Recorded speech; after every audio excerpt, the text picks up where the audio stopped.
Bienvenue à tous, vous trouverez dans cette vidéo une méditation guidée selon les techniques et les enseignements donnés par Paramahansa Yogananda. Ces enseignements sont basés sur des vérités universelles et n'appartiennent à aucune religion en particulier. La tradition yogique dont ils sont issus les met au service de l'humanité tout entière.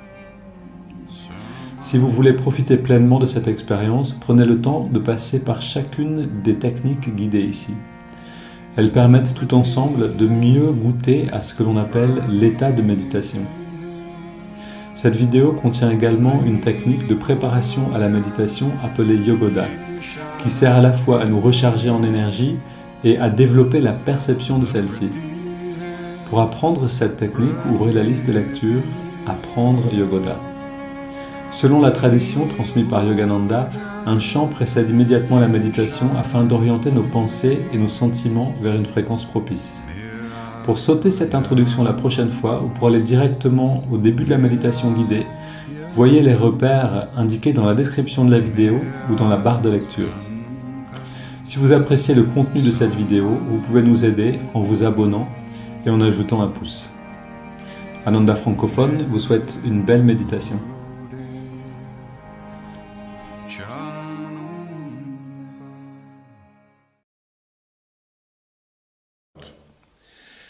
He himself no longer acts, nor does he impose action on other people or on his outer senses.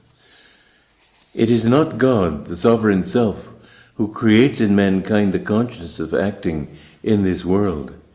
God neither causes people to act, nor entangles them in the karmic consequences of their actions. It is Maya, the cosmic illusion which acts through them. Now what are we saying here? God as Brahman is without any movement at all. And as he decides to manifest himself in creation, he creates the wind of Maya. And this is not he doing it, it's something going over the surface of his consciousness, producing these waves. Now that movement of energy moving outward from God, that is not his will. That is it's a conscious creation. Om is consciousness. These waves are consciousness. The storm that creates these waves is consciousness. That's the consciousness is an aspect of Brahman, but it is not Brahman. Brahman is that who just observes from afar. And Brahman also observes from the center of everything, and that is the Kutastha Chaitanya. And the action itself is that movement of Maya. Well, it isn't God who forces you to do these things. And so it would be good to understand that that action comes from the force of Maya. Now there's a very interesting aspect of this, and that is that there are beings in this universe, in the astral universe, who actually try to enter into your mind and cause you to be that. Outside of bars and places where people are drinking or gambling and so on, there are actual beings who sort of feed on that energy, and you must protect yourself from those things. When I was new on the path, it was very, for me, totally unexpected truths that I would hear these things that I didn't know anything about. Always I would ask this question: did Master say that?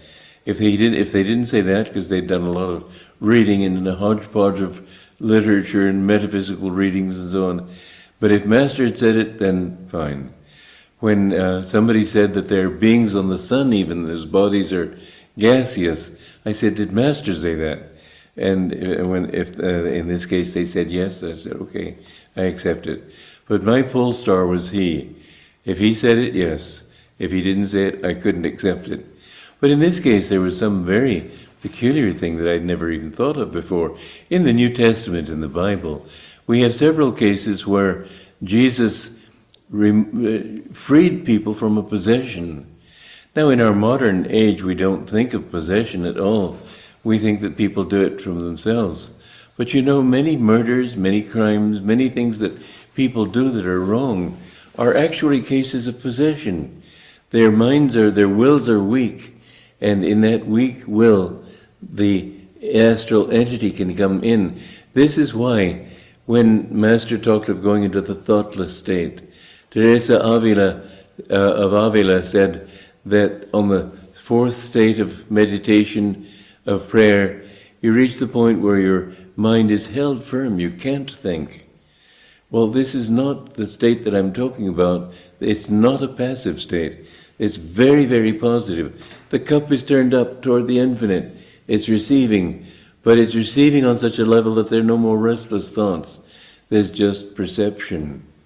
Well, in a blank state, as opposed to that higher state, and this is the trouble with mediumship. Many times a medium will open himself or herself to these entities, and sometimes these entities are dark entities. And sometimes, even if they're not dark entities, they will use the medium's nervous system in order to express itself outwardly. Well, those vibrations that are different from the complex pattern of the individual medium's own personality and so on, when these other things become imposed on him, some trace of those things are left. And the medium often will become quite neurotic after some years. It doesn't have to be. There can be levels of having that perception from a superconscious level. But if it's subconscious, it's not good. So always keep yourself surrounded by good vibrations. Understand that when the mind becomes passive, when you're drinking, your mind becomes passive. It becomes sort of dull. That is when these entities can come in. And many wrong things that people have done, later they said, I don't know, I don't remember killing him. They don't remember. They didn't even do it. It was this astral entity. And remember, those entities that are likely to come to you are those entities that are living close to this sphere. They're very conscious of the world. If you could see the world as it is, with all the ghosts and so on walking around you, you might be quite frightened. But there are also higher entities that come. I remember after a Christmas meditation at Mount Washington with our Guru, he said afterwards, thousands of angels passed through the room today. Well, turn your mind up to them and they will be able to help you. But these visions of angels and so on, the visions of Medjugorje, the visions in Portugal, at Fatima, the visions at Lourdes, and the countless visions that people have here. But of course I come from another tradition, and so it's easier for me to talk from my tradition. But these are realities, and there are beings looking at your thoughts, and every time you have a good thought, some better quality can come into your consciousness. And when you have a bad thought, don't say it's all in the mind. That's just where it is. It's the only reality you have is what's in your mind. And if you live in a negative way, you will draw negative influences. Yogananda said one time, I myself suffer when I see you have moods, because I see that then Satan has a hold of you. When you allow your mind to go down, that's the level of consciousness from which thoughts come to you, inspirations come to you, and so on. Alors, des entités, qu'est-ce que ça veut dire, hein? C'est un peu un sujet, on ne sait pas trop quoi en faire, quelquefois dans la spiritualité. Simplement que c'est ce que disait Yogananda, on n'a pas besoin de s'intéresser à ce qui n'est pas visible on n'a pas besoin de s'y intéresser et de se perdre dedans, mais on a besoin de développer un ressenti pour la réalité de ces choses en même temps, c'est-à-dire, et ça c'est quelque chose que faisait Yogananda à un moment, il allait quelquefois se promener à Los Angeles, le long d'une rue où il y avait beaucoup de bars, où les gens buvaient, où les gens jouaient. Et en fait, pourquoi il le faisait? Swami Kriyananda explique que c'était pour aider les personnes qui étaient à l'intérieur de ces bars, de ces cafés, de ces endroits où on buvait de l'alcool et où finalement les gens étaient très vulnérables. C'est-à-dire que quand on est un peu assommé, un petit peu dull, c'est un peu amorphe, je sais plus comment on dit, mais par ces boissons ou par l'ambiance aussi qui est dans un endroit, donc une ambiance un peu basse, des gens qui boivent, des gens qui jouent, des gens qui tout ce qu'on peut trouver à ce moment-là, notre esprit devient beaucoup plus réceptif pour des influences négatives. Et la volonté s'effondre en fait, hein. Ça on peut le sentir aussi. Simplement manger trop par exemple, et déjà on se sent j'ai besoin de m'allonger, j'ai plus cet élan de vie à l'intérieur pour me sentir bien. Et donc si en plus on boit voilà, de l'alcool un peu plus ou trop souvent, on va aller dans cette fréquence-là qui est une ouverture à des mauvaises influences. Et de la même manière, on peut se mettre dans l'ouverture à des bonnes influences. Donc ça, c'est aussi ce que disait... Alors plusieurs saints disaient ça, hein. Il y avait aussi le saint Séraphin de Sarov, qui est un saint en Russie très inspirant. Si vous connaissez si vous connaissez pas son livre ou des livres sur sa vie, je vous conseille de les lire. C'est vraiment très inspirant.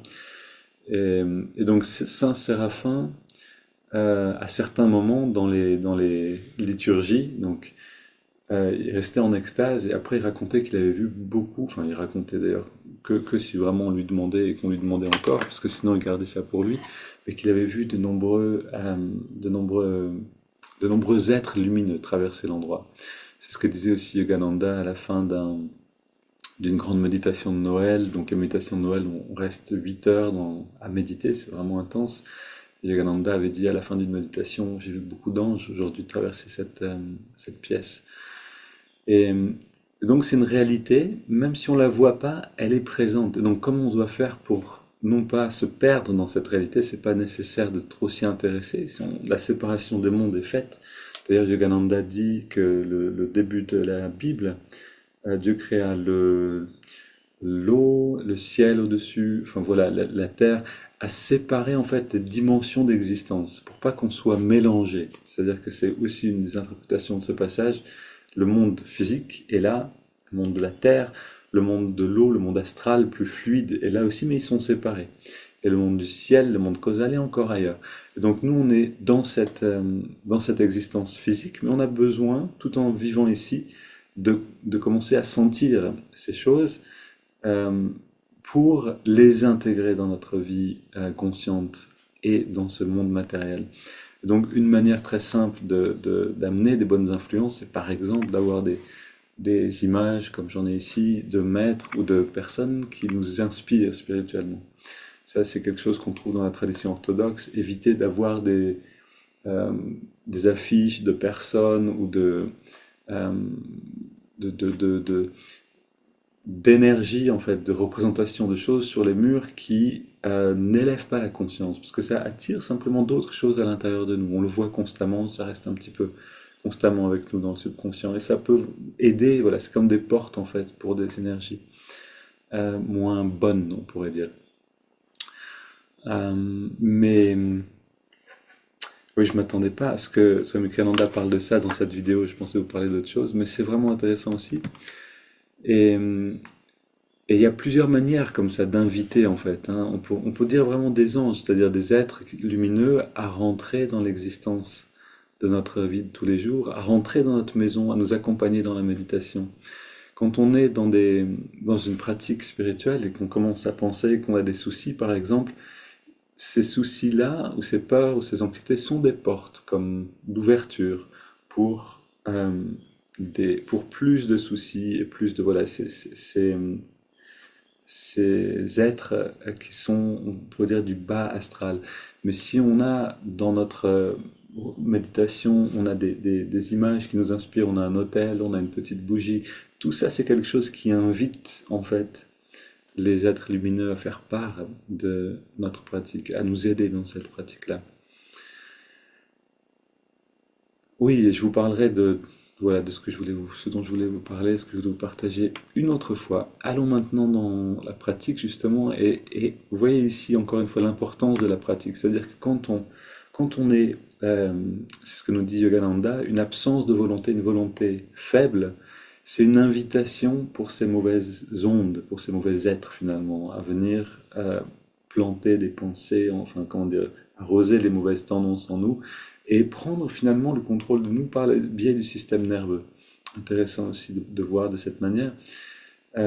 Et donc, une volonté forte nous aide à rester dans l'intégrité finalement de qui on est et à ne faire venir que ceux qu'on invite.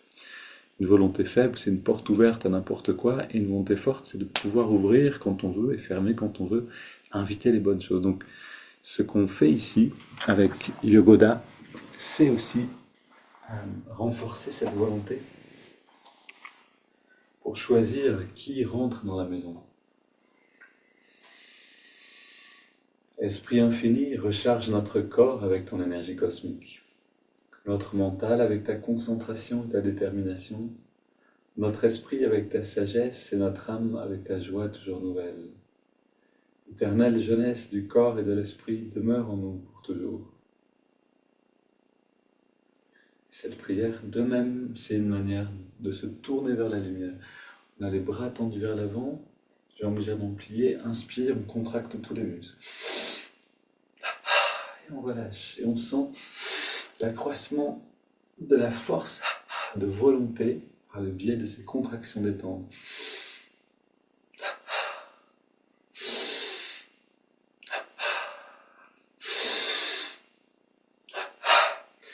Et vous voyez que quand on est un peu déprimé, si ça vous est déjà arrivé d'être déprimé, vous voyez qu'on n'a pas d'énergie en fait dans ces moments-là.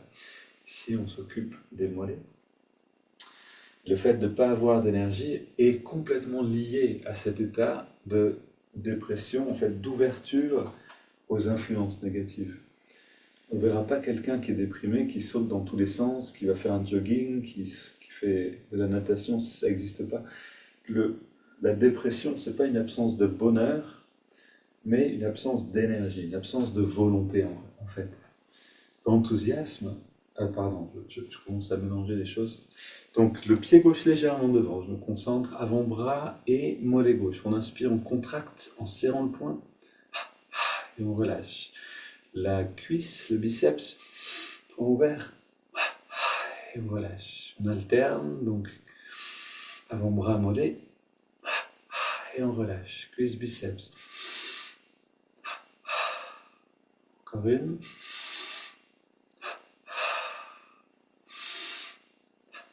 On change de côté. Avant-bras et mollet droit. Serrant le poing et on relâche. Cuisse, biceps. On alterne.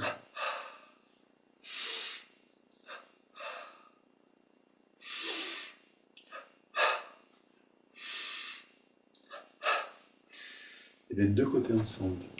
Deux avant-bras, les deux mollets.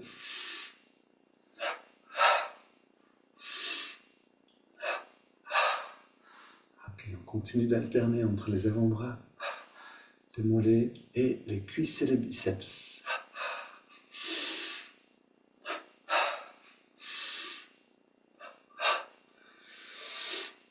Fesse gauche, poitrine à gauche, partie gauche de la poitrine. Puis à droite.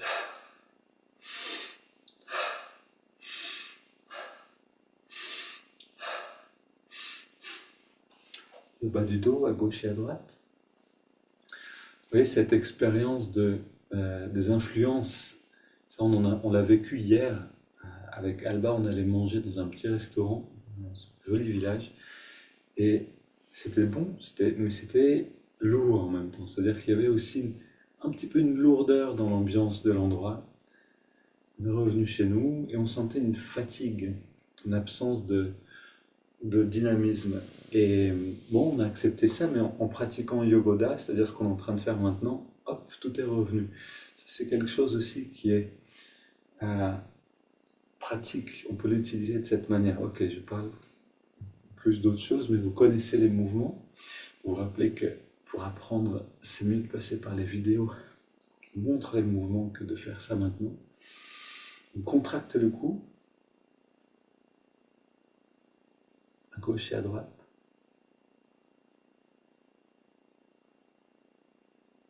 Puis la nuque.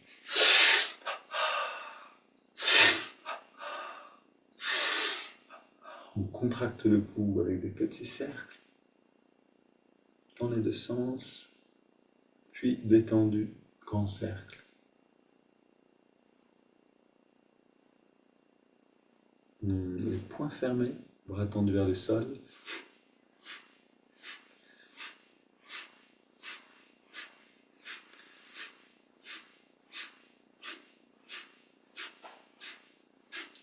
Main sur les hanches.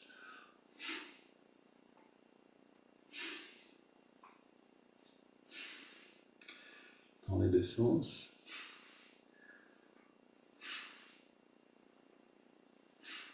Pouce vers la gauche et vers la droite.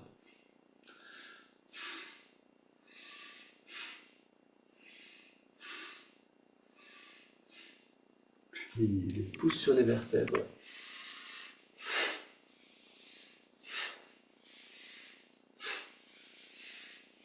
Bras tendus à l'avant.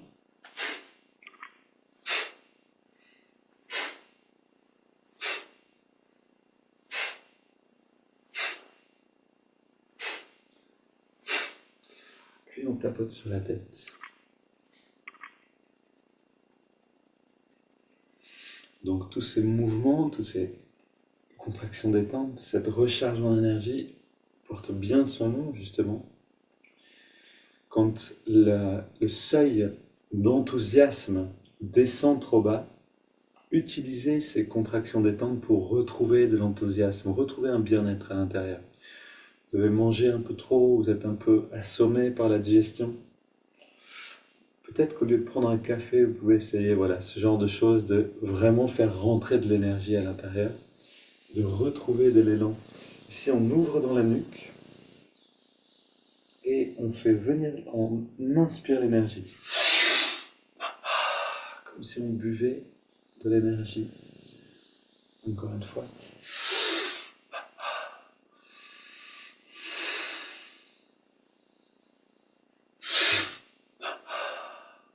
Ok. On contracte biceps à gauche et à droite.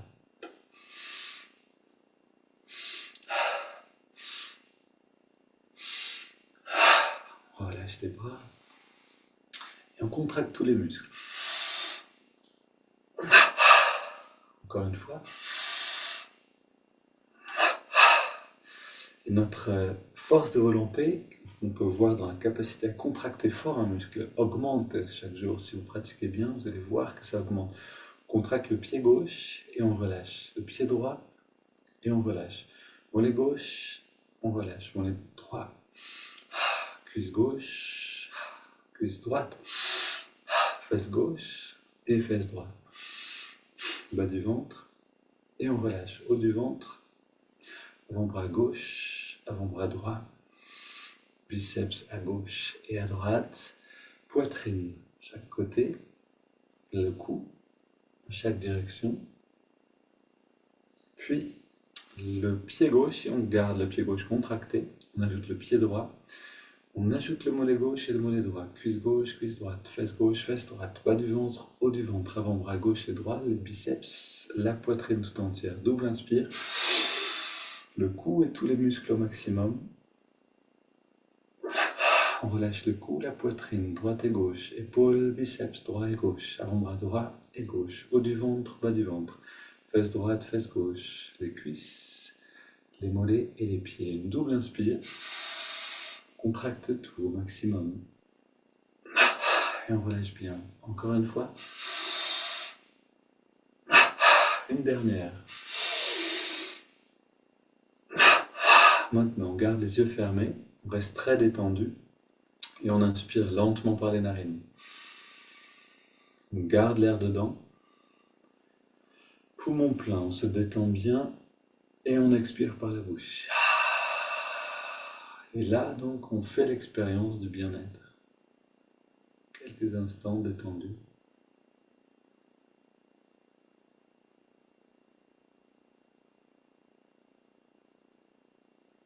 Voilà, un calme et un bien-être, une sorte de disponibilité à ce qui est maintenant. Et quand vous perdez cette disponibilité ou ce calme et ce bien-être, vous pouvez toujours le retrouver avec ce qu'on est en train de faire. En réalité, on va avancer rapidement si on le retrouve, si on cherche à le retrouver régulièrement. On continue avec les haltères.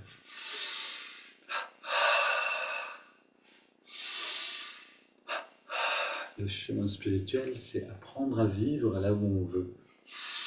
C'est-à-dire dans quelle conscience on veut vivre.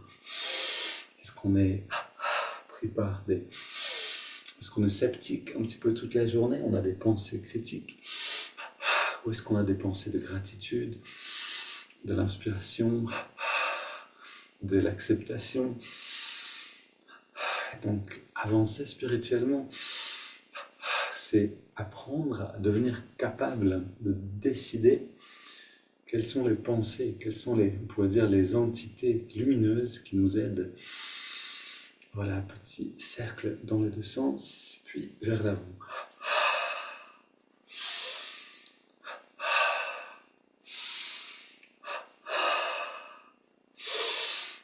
On recharge les mains.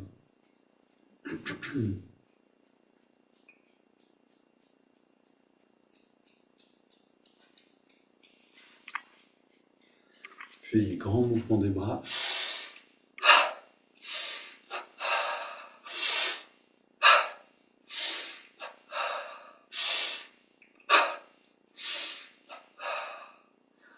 La main, un poids dans la main gauche, bras tendu. Inspire, on soulève.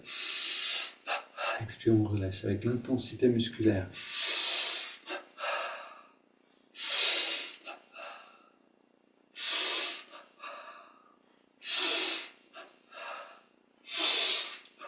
Puis latéralement.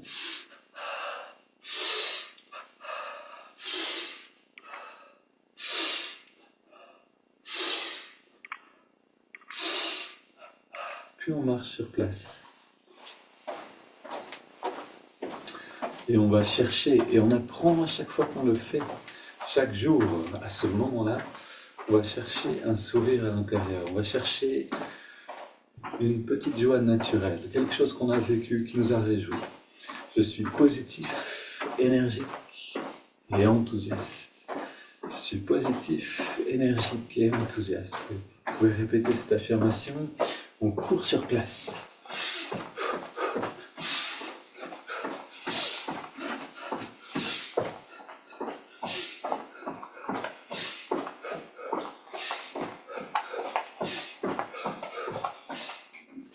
Petite pause, on prend une grande inspire, tout détendu, les yeux fermés.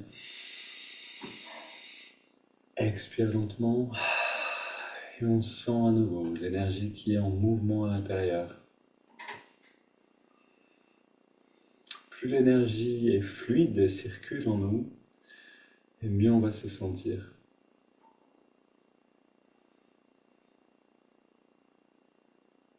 C'est ce que cherchent les sportifs aussi, hein. Quand on fait du sport comme ça intensément, après on se sent tellement bien. Ici on change de côté, comme si on poussait quelque chose avec le poing.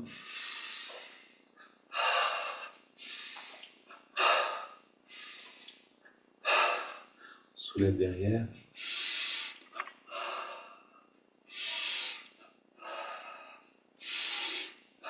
Et on soulève devant.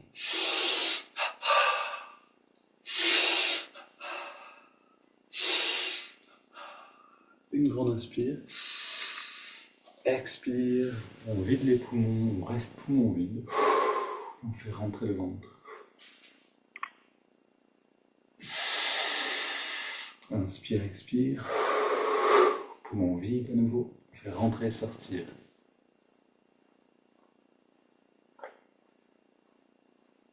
Encore une fois.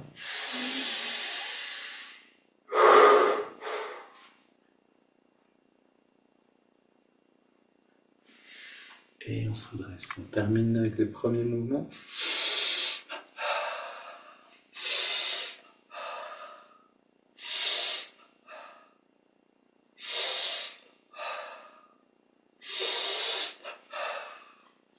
Les mollets. Ça, c'est quelque chose que les sportifs ont en commun avec, en fait, toute personne qui veut avancer spirituellement. Une force de volonté développée. Un sportif de haut niveau, par essence, il est obligé d'avoir une force de volonté élevée, une grande force de volonté, puisqu'il est tout le temps en train de dépasser ses limites. Ici, les hanches. Et aussi, donc, il agit constamment sur les muscles Et c'est dans les muscles que s'exprime la volonté. C'est par les muscles qu'elle s'exprime dans notre vie. Sur le plan matériel, on pose les deux pieds sur le sol, les mains vers l'avant, inspire, on ramène les mains vers nous, on reste très détendu. Expire, on ramène les mains vers l'avant et on sent cette expansion de la conscience. Inspire vers nous. Expire vers l'avant. Plus en plus détendu.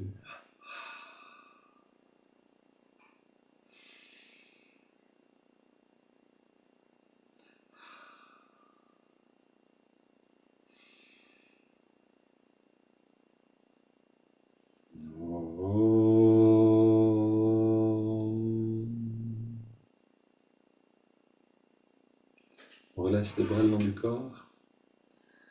Les yeux fermés, toujours aussi détendus. Ressentons maintenant comment on se sent quand on recharge cette force de volonté en nous-mêmes.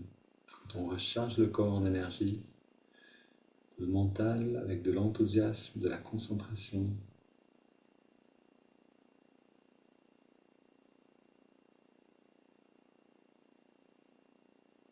Ok, et installons-nous pour méditer.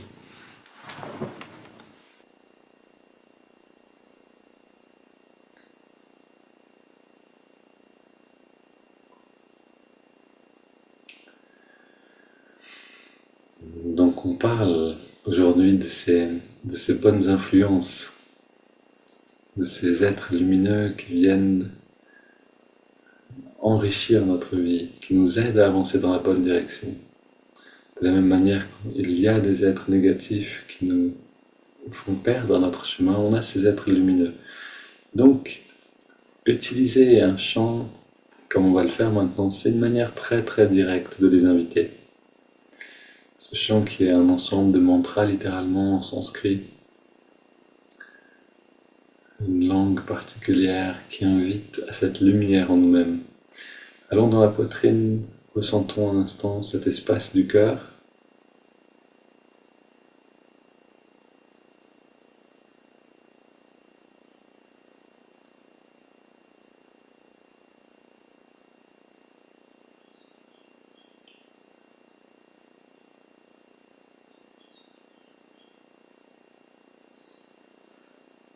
Ok.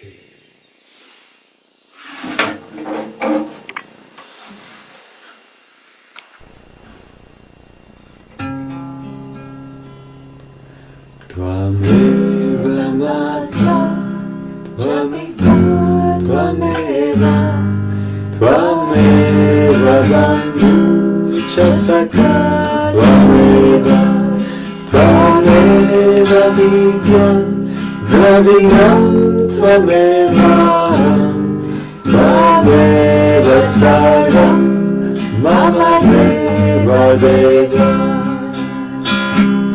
Tvameva Mata, Chapita, Tvameva, Tvameva Bandhu, Chasaka, Tvameva, Tvameva Vidyam, Dravinam, Tvameva, Tvameva Sarvam, Namadeva Deva. En toi, ma mère, en toi, mon père, tu es mon frère et tu es mon ami. En toi, ma sagesse, en toi, ma richesse, tu es mon tout, en toi, la lumière. En toi, ma mère, en toi, mon père, tu es mon frère et tu es mon ami. En toi, ma sagesse, en toi, ma richesse, tu es mon tout, en toi, la lumière. Tvameva Mata, Chapita Tvameva, Tvameva Bandhu, Chasaka Tvameva, Tvameva Sarvam, Dravinam Tvameva, Tvameva Sarvam, Mama Deva Deva, Tvameva Sarvam, Mama Deva Deva. Tvameva sarvam, Mama Deva Deva.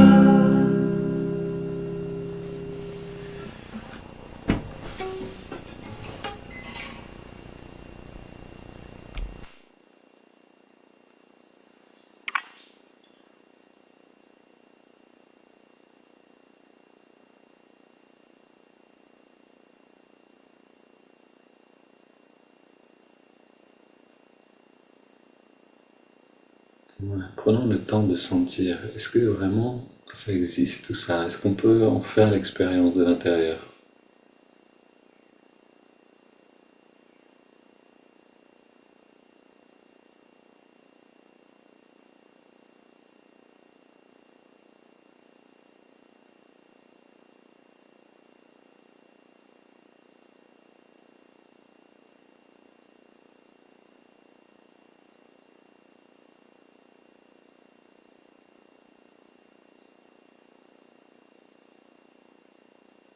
Et avec le sentiment qu'on a invité à l'intérieur par le chant, on respire profondément.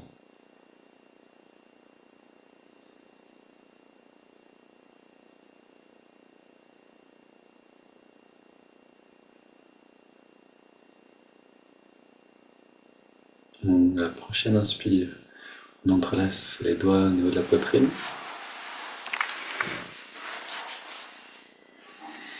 Expire les mains vers l'avant et on arrondit le dos.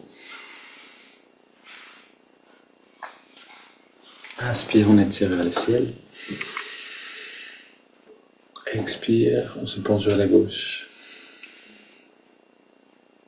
Inspire au centre. Expire vers la droite.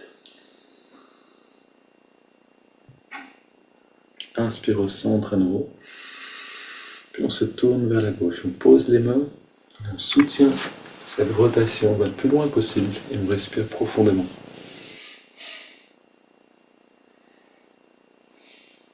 On revient au centre. Inspire vers le ciel. Expire, on se tourne vers la droite.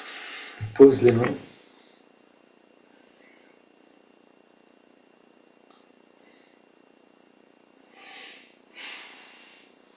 Et retour au centre. Ok. On pose les mains derrière, on se penche légèrement vers l'arrière. On ouvre la poitrine en resserrant un petit peu les coudes, les épaules.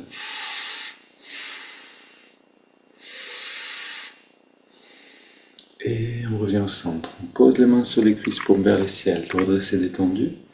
Prends une vingtaine de grandes respires. Inspire par le nez, expire par la bouche.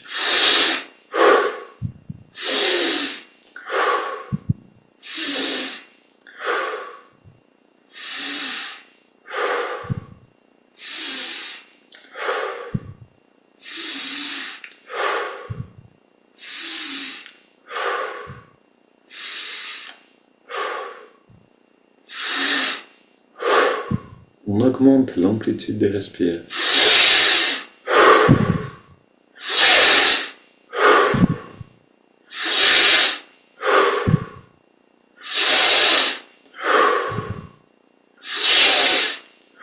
Cinq dernières, maximum.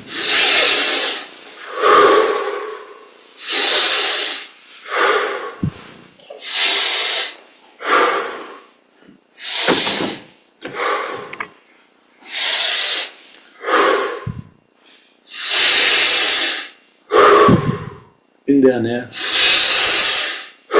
Puis, on inspire lentement par les narines. On garde l'air dedans. On remplit les poumons à fond.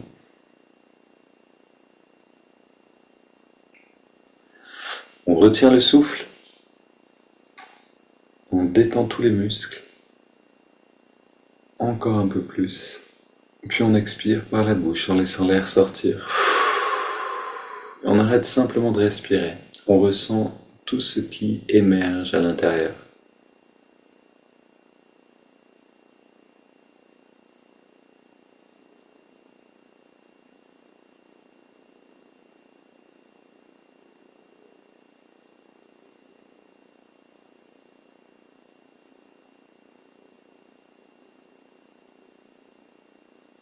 Puis on inspire à nouveau, on remplit les poumons, on garde l'air dedans, on rentre le ventre, contracte le périnée, on redresse un peu le regard,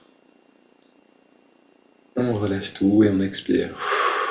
Voilà, quelques instants, juste une petite minute pour s'habituer à ces perceptions-là.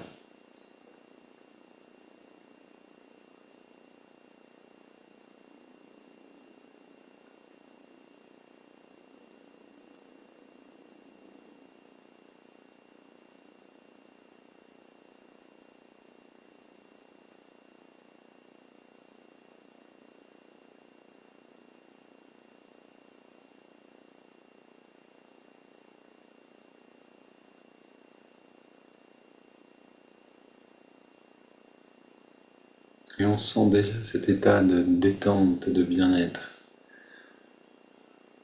Être détendu et avoir de l'énergie, les deux en même temps. C'est la clé pour méditer, c'est la clé pour entrer profondément à l'intérieur. C'est aussi la clé pour se détacher du monde, pour être dans le monde mais pas du monde. Détente et bien-être. Détente et énergie. Essayons d'enregistrer cet état-là et de l'adopter pour que ça devienne notre état naturel, notre état constant. On va aller un petit peu plus loin encore avec contraction détente. Inspire. Contracte tous les muscles. Expire, on relâche tout. Encore 2 fois.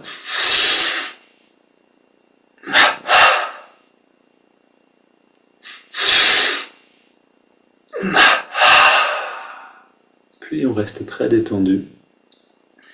Et on inspire sur les narines, par les narines sur 5.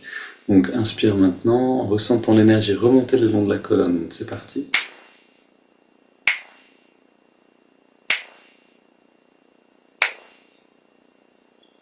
On garde l'air dedans. On amène cette énergie qui est remontée le long de la colonne, on l'amène dans le lobe frontal, à la jonction des sourcils.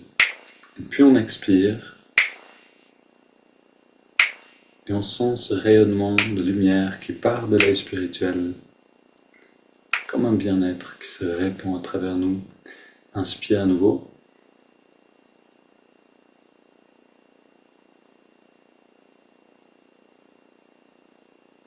On garde l'air dedans.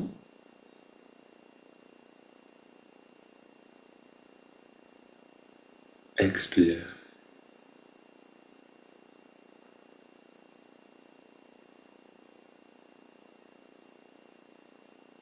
Inspire.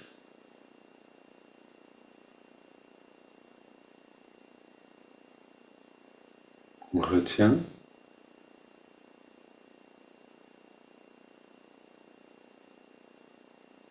Expire.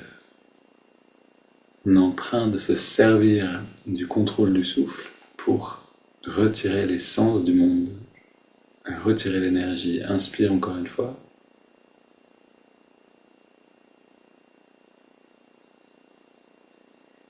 On garde.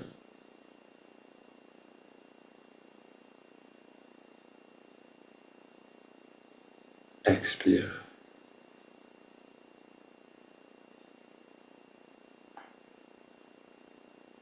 On prend maintenant une grande inspire. Et on laisse l'air aller venir. Le corps respire de lui-même.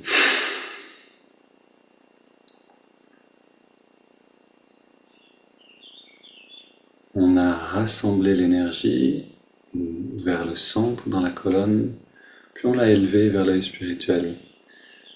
On s'est retiré un peu du monde, de manière très concrète, presque mécanique. Ressentons la différence, comment c'est d'être un petit peu retiré du monde. Et vous voyez qu'on a un calme, on a cette paix intérieure qui devient à nouveau palpable, on a un bien-être, un sentiment d'abondance, éventuellement le sentiment qu'on n'a plus besoin de quelque chose à l'extérieur pour être bien.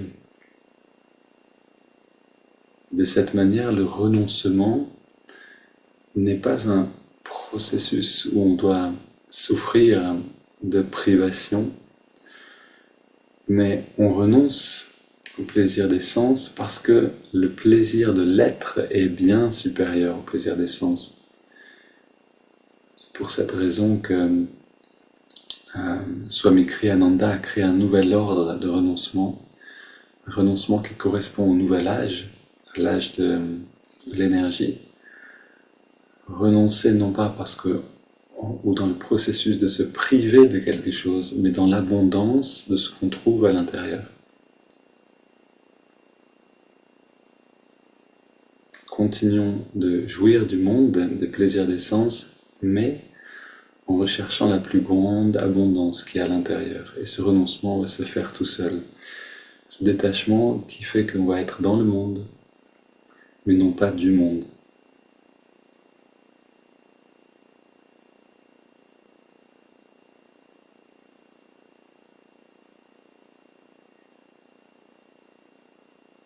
Et comme le propose Swami Kriyananda ou Yogananda d'ailleurs lui-même, quand vous mangez quelque chose de délicieux par exemple, dites-vous que, rappelez-vous que cette joie que vous ressentez n'est pas dans la nourriture elle-même, mais elle vient de l'intérieur de vous-même et que vous la transférez dans l'acte de manger. De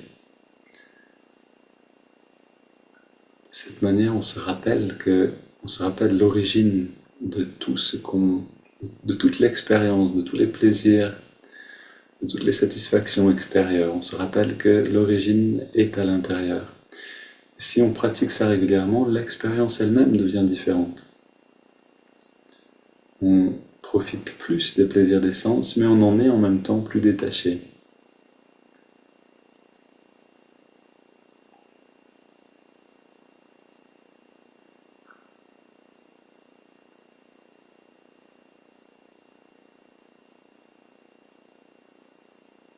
En fait, à chaque fois qu'on est dans cet état-là, cet état maintenant d'intériorité, on fait, comment on rénove, on nettoie les sens.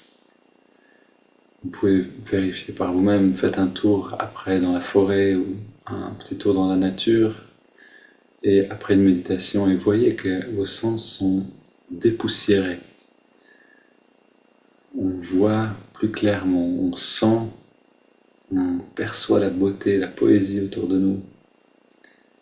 Ça devient naturel. Et la beauté et la poésie, c'est cette dimension plus subtile dont parlait Swami Kriyananda. C'est là où existent les entités lumineuses qui nous guident, qui nous aident. Plus on est sensible à la beauté, à la poésie, et plus on est proche de ce monde-là.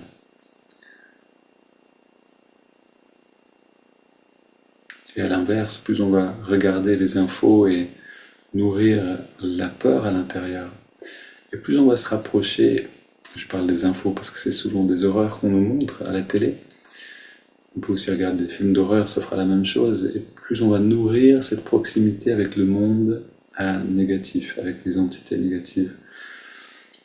N'hésitez pas à prendre un poème par cœur, à prendre du temps dans la nature. Des choses qui ont une influence énorme sur notre esprit.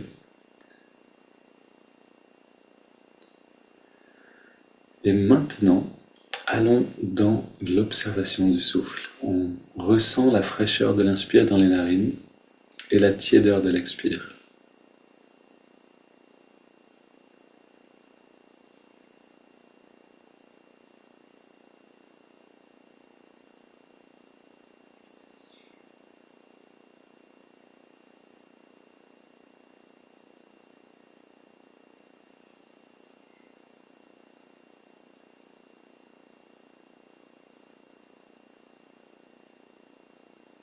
Maintenant, si on veut pratiquer cette idée de se mettre à disposition de la lumière, c'est-à-dire ouvrir les portes pour les guides, pour les aides, pour les anges, on peut percevoir cette respiration dans les narines, non pas juste comme de l'air, mais comme de la lumière, comme de la conscience, une lumière qui nous nourrit, à l'inspire et à l'expire.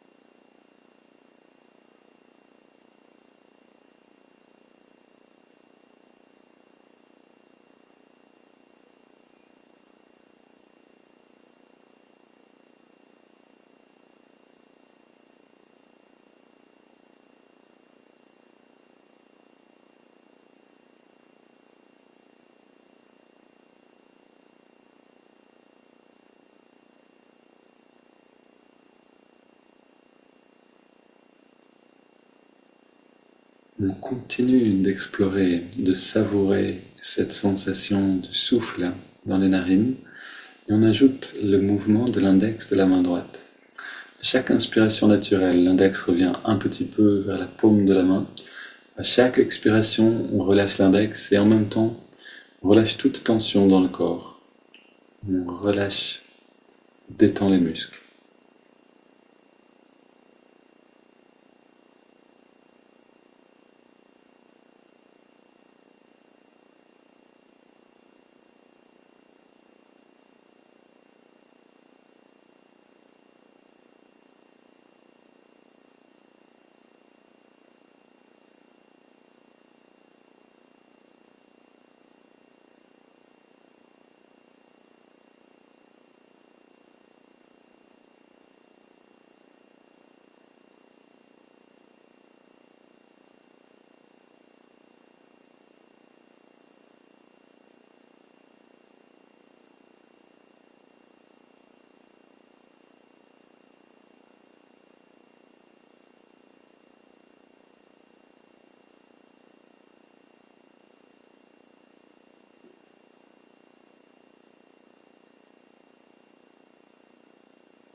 Et soyons déterminés chaque jour à aller un peu plus loin dans l'effacement du corps par la détente profonde et dans la découverte des corps subtils par l'expérience du bien-être qui en découle.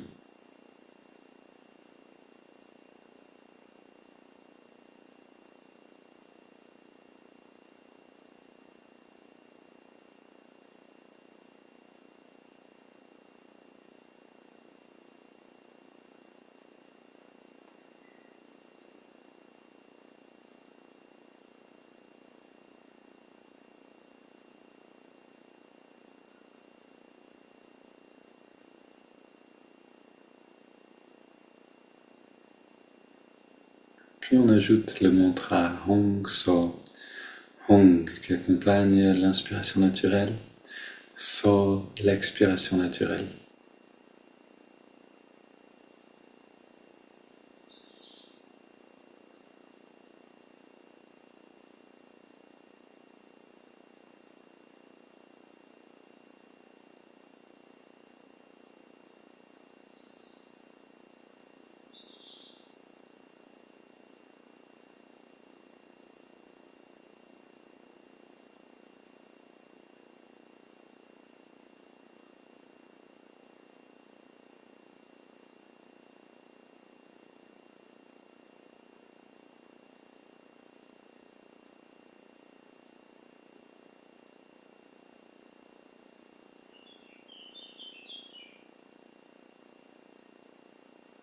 Et quand le bien-être du corps subtil devient fort, alors abandonnez le mouvement du doigt.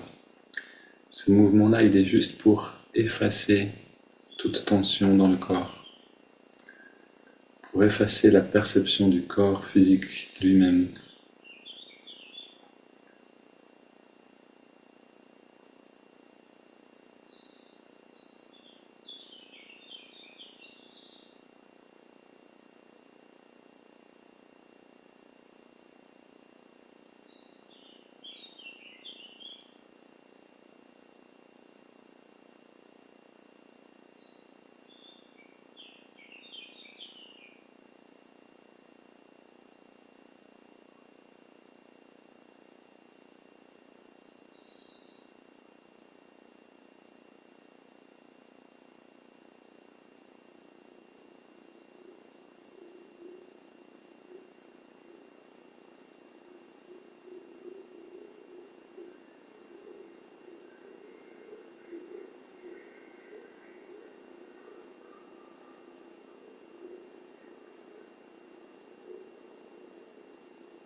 Puis on prend une inspiration profonde.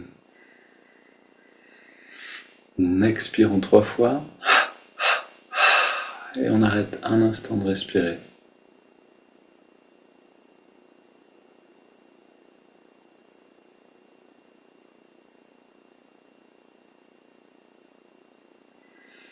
On laisse le corps reprendre à son rythme. Et on abandonne les techniques. On reste un instant simplement présent à ce qui est là. Goûter pleinement à l'état de méditation.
Ok, restez dans cet état encore peut-être 5 minutes, peut-être un quart d'heure, peut-être une demi-heure.